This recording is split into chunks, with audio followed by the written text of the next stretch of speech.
রমজান মাসে এখানে প্রায় 150 থেকে 200 লোককে প্রতিদিন ইফতার করানো হয়। কিন্তু যেসব মাদ্রাসা গরিব শিশুরা পড়ে, বাড়ির পাশেই দেখেন আপনারা আছে, আপনারা যদি সেখানে হাত বাড়িয়ে দেন তাহলে এই শিশুদের মুখে আপনারা হাসি ফোটাতে পারবেন। রাজশাহীর পবা উপজেলার প্রত্যন্ত গ্রাম বিল নেপালপাড়ায় ব্যক্তিগত উদ্যোগে গড়ে তোলা মসজিদ ও মাদ্রাসা কমপ্লেক্সে প্রতিদিন গ্রামের 1.5 থেকে 200 রোজাদার একত্রিত হয়ে ইফতার করেন। ইফতারের আইটেমে ছোলা, পেঁয়াজু, বেগুনি, জিলেপি ছাড়াও থাকে তেহেরি কিংবা বিরিয়ানি। আর এর জন্য কোনো রোজাদারকে টাকা দিতে হয় না। রমজান মাসে এখানে প্রায় 150 থেকে 200 লোককে প্রতিদিন ইফতার করানো হয়। হ্যাঁ, এবং প্রথমে যখন আমি শুরু করি তখন মাত্র আমি এবং আমাদের ওয়াসিম ভাই আর ডাক্তার লাইলাতুল কাদের মিল্কি আমার ছোট ভাই, আমরা 3 জন মিলে শুরু করেছিলাম। কিন্তু এখন এই কাজে এত মানুষের সাড়া যে আসলে এবারে যে রোজা শেষ হয়ে গেল, আমি নিজেই এখানে অংশগ্রহণ করার সুযোগ পাইনি।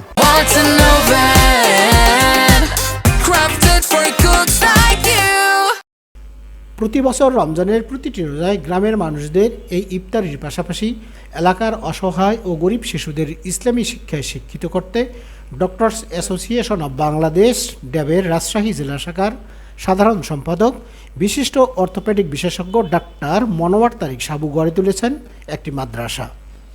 অত্যাধুনিক 3 তলা ভবনে গড়ে তোলা মোহাম্মদ আব্দুর রব সুরাইয়া বেগম তাহফিজুল কুরআন একাডেমিতে বর্তমানে 60 জন শিক্ষার্থী বিনা খরচে লেখাপড়া ও খাবার দাবারের পাশাপাশি পোশাক পেয়ে থাকেন। তার এই মহৎ কাজে তিনি পাশে পেয়েছেন কয়েকজন ডাক্তার বন্ধুকে। 2021 সালে এই মাদ্রাসাটা এবং মসজিদ করার একটা পরিকল্পনা করি। এখানে আমার পিতার একটা বিরাট সহযোগিতা ছিল।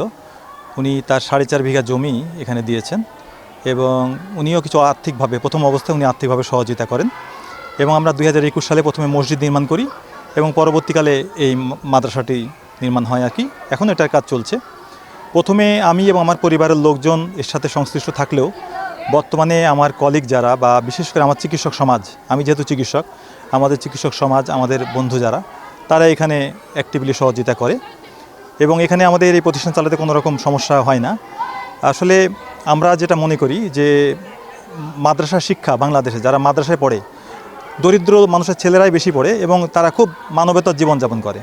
তো এখান থেকে আমার এই চিন্তাটা যে যদি তাদেরকে একটু সুন্দরভাবে গড়ে তোলা যায় বা তাদেরকে যদি একটু আবাস দেওয়া যায়, 3 বেলা ভালোভাবে খেতে দেওয়া যায়, আসলে এখানে খুব যে বেশি খরচ হয় তা না। একটি ছেলের পিছে মাসে সর্বোচ্চ 2200 থেকে 2300 টাকা খরচ হয়। তো এটা আমি মনে করি যে এটা খুব একটা বেশি টাকা না। এর দ্বারা সে 3 বেলা এখানে খাওয়া সহ এখানে থাকতে পারে। তো এখানে আমাদের চিকিৎসক সমাজ একটা সহযোগিতা করে এবং আমরা এটাকে ধীরে ধীরে এগিয়ে নিয়ে যাচ্ছি এবং এই মাদ্রাসার পাশাপাশি এটাকে আমাদের কিছু কর্মমুখী শিক্ষা, যেমন কম্পিউটার সহ অন্যান্য শিক্ষার এগুলোর ব্যবস্থা আমরা করব যাতে এটা এগিয়ে যায়। আমরা চাই যে কিছু মানুষের উপকার করতে, কারণ আপনি একটা জিনিস দেখবেন যে একটা ঈদে যদি একটা মানুষ 50,000 টাকার একটা পোশাক নেয়, এই 50,000 টাকায় কিন্তু 20 জন ছেলের এখানে খরচ হয়। কাজেই আমি বিত্তবান যারা আছে সবাইকে আমন্ত্রণ বলবো বা আমি আহ্বান জানাবো, আমাদের এই মাদ্রাসা চলছে, এখানে আমাদের আসলে তেমন কোনো হেল্প দরকার নাই, যেটা আমরা বা আমাদের বন্ধুরা চলছে। কিন্তু যেসব মাদ্রাসা গরিব শিশুরা পড়ে, বাড়ির পাশেই দেখেন আপনারা আছে, আপনারা যদি সেখানে হাত বাড়িয়ে দেন তাহলে এই শিশুদের মুখে আপনারা হাসি ফোটাতে পারবেন। এবং আমরা যদি মনে করি যে আমাদের যে ছেলেদের জন্মদিন করি, মেয়েদের জন্মদিন করি, সেগুলো যদি এই অনুষ্ঠানগুলা যদি আমরা এই মাদ্রাসার ছেলেদেরকে নিয়ে করি, তাহলে এটা দেখবেন যে এটা অনেক সুন্দর হবে। আমরা যদি একটা ঈদে যদি নিজেদের পোশাক না নিয়ে যদি এদের মাত্র 1000 টাকা এদের একটা পোশাক হয়, যদি আমি 50 জন ছেলেকে 50,000 টাকা খরচ করে একটা পোশাক দিই, দেখবেন যে এর মধ্যে নিজের পোশাক নেওয়ার চাইতে অনেক বেশি আনন্দ পাওয়া যায়। কিন্তু আমরা যাতে এই আমাদের দরিদ্র দেশ, সরকারের পক্ষে একা সমস্ত কিছু করা সম্ভব না। আমরা যাদের অবস্থা ভালো, যারা বিত্তবান, তারা যদি এগিয়ে আসি তাহলে এই শিশুদের মুখে হাসি ফোটানো সম্ভব।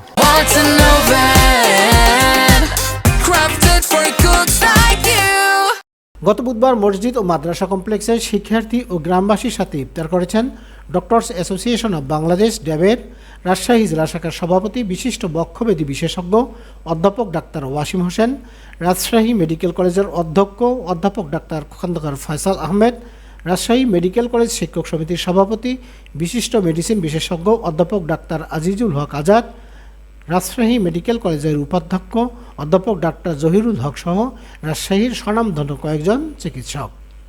সবথেকে বড় কথা হলো এখানে সব দরিদ্র এতিম ছেলেই বেশি, আর সমস্ত খরচ ডাক্তার সাবু এবং তার শরীর যারা তারা এটা চালায় আর কি। এখানে শিক্ষকদের বেতন, তাদের আবাসিক থাকার ব্যবস্থা সব কিছুই করা হয়।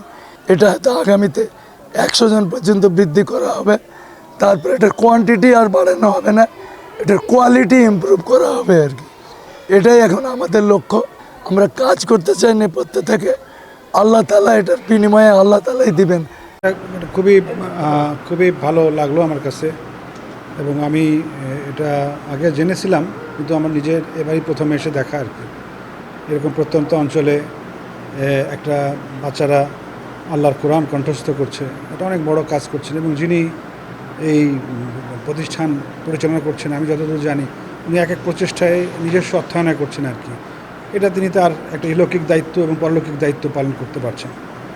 আমাদের কাছে খুবই ভালো লাগলো এবং আমি অত্যন্ত আপ্লুত, এবং আমি আশাবাদী যে এই বড় কাজ আমাদের সম্পন্ন করতে পারবেন। যিনি করেছেন সাহায্য সহযোগিতা নিজে থেকেই সব আয়োজন করেছেন, এবং এই বাচ্চারা ভবিষ্যতে আমাদের শুধু কোরআন রাখবেন না, তারা বিভিন্ন জায়গায়, তারা বিভিন্ন কর্মক্ষেত্রে, বিভিন্ন মসজিদে, মাদ্রাসায় তারা শিক্ষক হিসেবে বিভিন্নভাবে তারা যোগদান করতে পারবেন। এটা নিভৃতে নিরালায় অত্যন্ত বড় কাজ হচ্ছে। আমি এটার উন্নতি কামনা করি। এখানে এসে আমি আসলে যারপরনায় মুগ্ধ। আমরা আসলে ইহকালের জন্য অনেক কাজ করছি, সেই কাজের পাশাপাশি যে মানসিক শান্তির জন্য, পরকালের জন্য যে আমরা কাজ করতে পারি, এবং সেটা একটা প্রত্যন্ত অঞ্চল। এবং এখানে এসে আমি আসলেই মুগ্ধ যে ছোট ছোট বাচ্চারা কোরআন হিফজ করছে। সাধারণ পড়াশোনার পাশাপাশি তারা যে পরকালের জন্য তার নিজের জীবন গঠন করতে এবং ইসলামী আইন অনুসারে তাদের জীবন পরিচালনা করার জন্য যে এত সুন্দর একটা ব্যবস্থা, সেটার জন্য আসলে উদ্যোক্তা ডাক্তার মনোয়ার তারিক সাবুকে আন্তরিকভাবে ধন্যবাদ জানাই। সাজু, NTV, রাজশাহী।